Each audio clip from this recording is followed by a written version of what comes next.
తెలంగాణలో నీటి ప్రాజెక్టులు కట్టుకోవడానికి ఆంధ్రప్రదేశ్ సీఎం చంద్రబాబు నాయుడు మంచి మనసుతో సహకరించాలని తెలంగాణ సీఎం రేవంత్ రెడ్డి విజ్ఞప్తి చేశారు.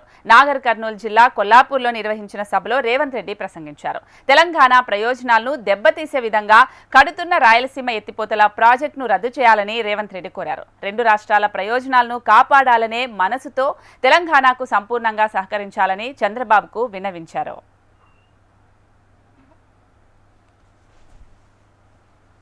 ఆంధ్రప్రదేశ్ ముఖ్యమంత్రి గారు కూడా విజ్ఞప్తి చేస్తున్నా, మీరు విఘ్నులు మీరున్నప్పుడే మొదలుపెట్టారు కల్వకుర్తి. మీరు ముఖ్యమంత్రిగా ఉన్నప్పుడే ఈ జిల్లాల భీమా, నెట్టంపాడు, కోయిల్ సాగర్ ప్రాజెక్టులు వచ్చినాయి. మీరు ప్రధాన ప్రతిపక్ష నాయకుడు ఉన్నప్పుడే పాలమూరు రంగారెడ్డి ఎత్తిపోతల పనులు ప్రారంభమైనాయి.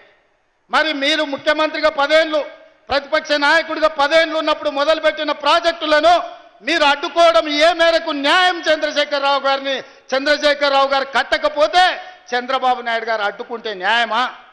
అందుకే చంద్రబాబు నాయుడు గారికి విజ్ఞప్తి చేస్తున్నా, మా పాలమూరు రంగారెడ్డి ఎత్తిపోతలకు అడ్డం పడొద్దు, మా డిండి ప్రాజెక్టును అడ్డుకోవద్దు, మా కల్వకుర్తి, మా భీమా, మా నెట్టంపాడు, మా కోయిల్ సాగర్ మీరు అడ్డుకోవద్దు.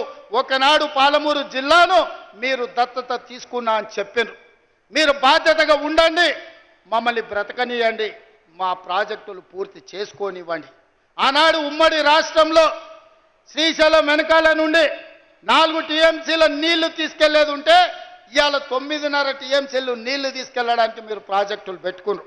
అందుకే చంద్రబాబు నాయుడు గారికి విజ్ఞప్తి చేస్తున్నా, రాయలసీమ లిఫ్ట్ ఇరిగేషన్ 3 టీఎంసీలు రోజుకు తరలించే ప్రాజెక్టును మీరు రద్దు చేసి మీ ఉదారత్వం ప్రదర్శించండి.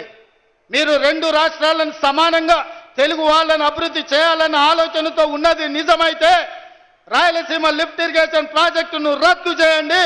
పాలమూరు రంగారెడ్డి ఎత్తిపోతల, డిండి ప్రాజెక్టు, కల్వకుర్తి ప్రాజెక్టు, భీమా ప్రాజెక్టు, నెట్టంపాడు ప్రాజెక్టు, కోయిల్ సాగర్ ప్రాజెక్టులను పూర్తి చేయడానికి మీరు ఉదారంగా ముందుకొచ్చి మాకు సహకరించండి. మా పాలమూరు బిడ్డలు కృతజ్ఞత ఉన్నవాళ్ళు, మీ మేలు మేము ఎప్పుడు మర్చిపోం. మీరు సహకరించకపోతే మేము చేసే విజ్ఞప్తులు చేస్తాం. మా విజ్ఞప్తులను మీరు వినకపోతే పోరాటం ఎట్లా చేయాలనో పాలమూరుకు తెలుసు. పాలమూరుకి పౌరుషం ఉంది, పోరాటం చేసి సాధించుకునే శక్తి ఉంది. దానికి నాయకత్వం వహించే బాధ్యత నేను తీసుకుంటా సోదరులారా. ఏది ఏమైనా అక్కడి సూర్యుడు ఇక్కడ మొలిచిన, చంద్రశేఖరరావు గారు ఏడ్చినా, దుఃఖపడ్డా, ఒకవేళ ఆయన పిల్లలు పెట్రోల్ పోసుకొని ఆత్మహత్య చేసుకున్నా పాలమూరుని అభివృద్ధి చేసే బాధ్యత నాది, ప్రాజెక్టులు పూర్తి చేసే బాధ్యత నాది.